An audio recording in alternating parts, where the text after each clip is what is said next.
Today was a big day for you and an early day because I know you were on the Today Show this morning. Yeah, we had to be up at 4 a.m.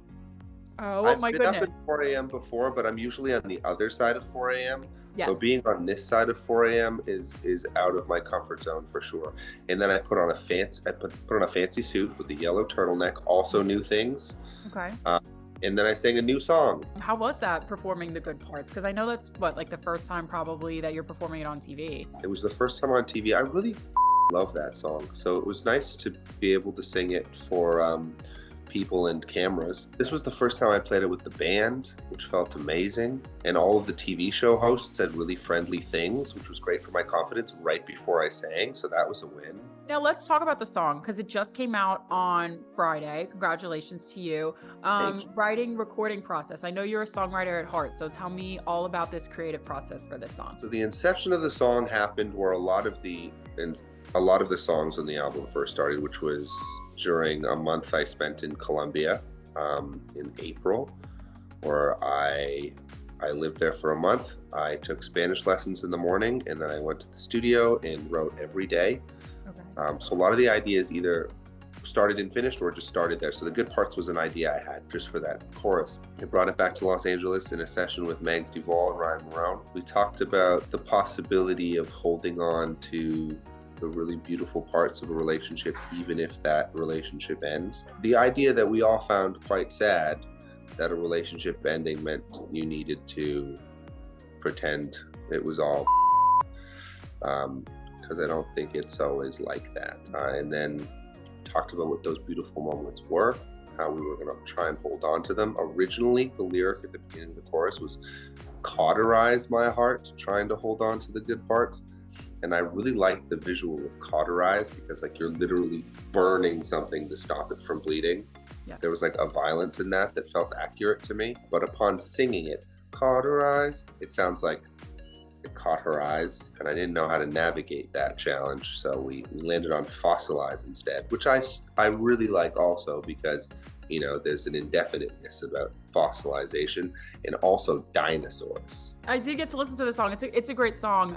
Is this kind of like a taste of what's coming for new music from you? Because I know that you're gonna have a project coming out next year. Yeah, I would say sonically this is more on the singer-songwriter side of things. Okay.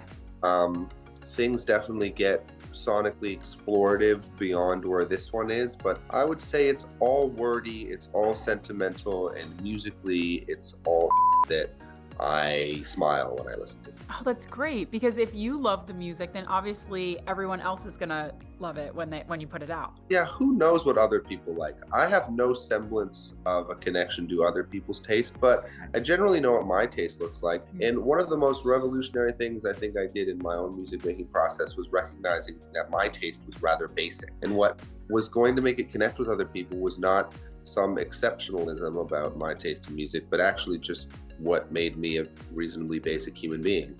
Okay. And if I could just make myself moved by the songs, then other people would be moved by it too. Because like my favorite artists are Beyonce and Coldplay, and they're very popular. But why the good parts? Because obviously you have so many songs in the bank. Like we said, a new project is coming. What made this song stand out to you that you're like, okay, I'm gonna put this out first before all the other songs come out? It's the feeling that felt the most present. I mean, all of the songs are rooted in emotion that at one point in time was the most present emotion to me. Mm-hmm. But there was just something about this one that felt like it synced up with what I've been thinking about a lot. You know, how to hold on to the good parts has been a common theme in my internal dialogue, and I liked the idea of bringing in my squad on that dialogue, my squad being the people who give a shit about my songs. In between like all of this, you're really busy on the road. I know you're touring with Alicia Keys and Louis Capaldi, sold out shows. How is that, like finally getting back on stage? Because I know we had like a 2-year hiatus. There's a part of me that isn't entirely sure that those are real things that happened, because I hear you say it and you're like, that sounds like a lot of fun. Did I really do that? There is video evidence of me doing that, so I'm going to have to lean towards yes, that happened. Touring is my favorite thing in the world because I get to take the parts of myself that feel so my own, so often lonely, so often private and intimate, and then those get to be the thoughts and ideas and feelings and art that connects me to thousands of other people. Like, that's still mystical to me. And getting to do it in front of audiences that I am being shared with by people like Lewis and Alicia, who I am such a huge fan of, was rather surreal. So what did you learn maybe from like being on the road with Alicia and Lewis? Did you guys like maybe have any time together that, you know, you took any advice or anything just being together that you're using in your everyday life? The first thing that comes to mind about Alicia that I found so inspiring was how integrated her family is to her tour. Yeah. Because I read this book years ago. It was a self-help book. And it talked about this idea of, rather than fantasizing about your goals, fantasizing about the problems that go along with your goals. Mm-hmm. So what I decided to fantasize about was the problem that goes along with my dream goal is when I'm doing a global arena tour, playing all over the world, and I'm really going to miss my family. How am I going to navigate like spending time with people I love while I'm living my dreams? Yeah. And Alicia is the first artist I'd ever opened for in an arena, and she did it, at least from the outside looking in, to me so seamlessly. Like, her kids were up on stage with her, and she just had this dream life, and I found that extraordinarily inspiring. And of the many things that I've emulated about, you know, the way Alicia Keys makes music, that's something I intend to one day emulate about her life also. Do you maybe like have any goals that you still want to achieve by the end of the year, like next year, anything like that? My goal at the beginning of 2022 was to touch my toes by the end of 2022. Still haven't done it. They're so far away. You still have time though. You have a month to still, you know, work at it. If I stretched every morning, I could probably get there. And then I wanted to speak Spanish fluently before my birthday. Okay. That one's getting a little ambitious. Okay. Like, I might be able to speak better Spanish than like a 3-year-old. I also want to tour Latin America. That's a big goal. Lastly, we are Celeb Secrets, JP. So you knew that this was coming. Any like secrets about your music? What goes down behind the scenes that we wouldn't know just by, you know, listening to your songs? I would say I'm somewhat of an open book, although I do usually approach people who say they're an open book with a degree of skepticism, because I feel like an open book is something other people get to define you as, not something that you get to define yourself as.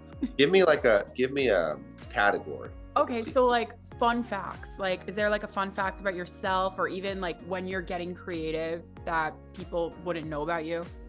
I haven't written a song without drinking boba at the same time in a long time. But that's not really a secret, because I probably talk about boba on the internet more than I talk about music. Oh, I used to have a rat tail. That's a secret. I don't talk about that very much. Really? Yeah, until I was like, oh, you just like the disgust on your face immediately. No. That's how girls looked at me when I was 15. It. That's exactly the face I got from girls when I was 15 with my rat tail. It lasted till 15. I know.